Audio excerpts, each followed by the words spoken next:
Today, we're going to break down three vital components of any hydraulic brake system: the master cylinder, brake fluid, and brake lines and hoses. Understanding their function, potential failures, and proper servicing is crucial for ensuring safe and effective braking. First up, the master cylinder. This is where your foot force is converted into hydraulic pressure. A defective or leaking master cylinder directly translates to poor stopping ability or erratic brake application and release. Master cylinders are typically made of cast iron or lightweight aluminum, paired with a plastic fluid reservoir. A crucial warning: brake fluid is highly corrosive. It will damage skin, eyes, and painted surfaces. Always use proper PPE and vehicle protection. And remember, brake fluid is hygroscopic. It absorbs moisture directly from the air. Always use fluid from a sealed container. If you find the fluid level low, it's low for a reason. Disc brake pad wear naturally causes caliper pistons to move outward, drawing fluid from the reservoir. However, it can also indicate a leak. Never just top off the fluid without determining the cause. Topping off negates the safety warning light most vehicles have, which illuminates when fluid drops due to pad wear, indicating it's time for an inspection. When inspecting the master cylinder, look for dampness from a cracked bore or leakage around the back where it meets the booster. Leakage here often points to a worn bore end seal. If suspected, unbolt it for a closer look. If the pedal has excessive movement, but the fluid level is normal with no external leaks, you likely have fluid bypassing the internal piston cups. The master cylinder must be replaced. Next, brake fluid. It's not just any fluid. It must meet strict Department of Transportation, DOT, and Society of Automotive Engineers, SAE, standards for boiling point, lubricity, corrosion protection, water tolerance, and rubber compatibility. We primarily deal with three grades: DOT 3, glycol-based, minimum 401 degrees Fahrenheit boiling point, and hygroscopic. DOT 4, also glycol-based, with a higher minimum boiling point of 446 degrees Fahrenheit and also hygroscopic. DOT 5, this is silicone-based, with a 500 degrees Fahrenheit minimum boiling point, and importantly, it is non-hygroscopic. The term hygroscopic means it attracts moisture.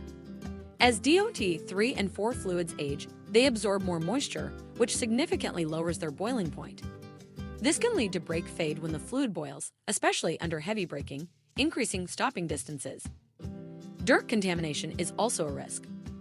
DOT 5 silicone fluid's main advantage is its non-hygroscopic nature, maintaining its high boiling point and preventing internal component rust or pitting.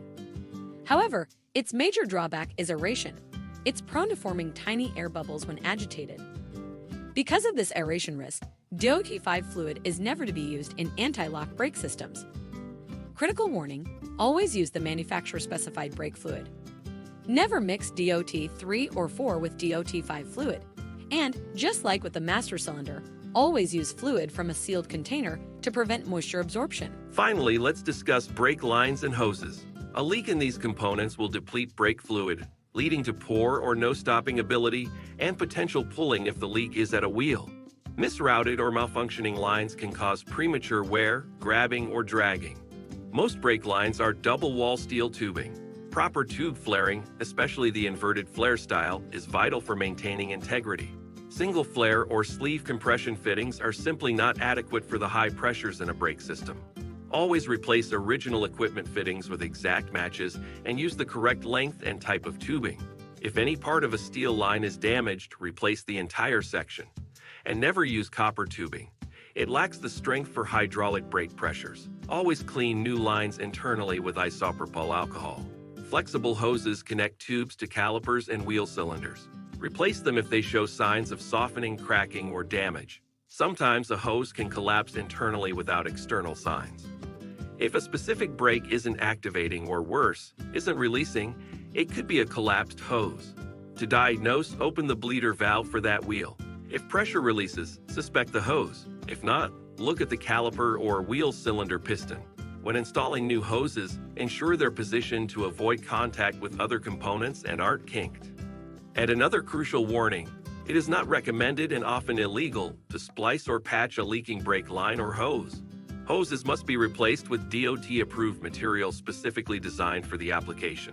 By systematically inspecting and correctly servicing the master cylinder, brake fluid, and brake lines and hoses, we ensure the safety and reliability of our customers' braking systems. Thank you.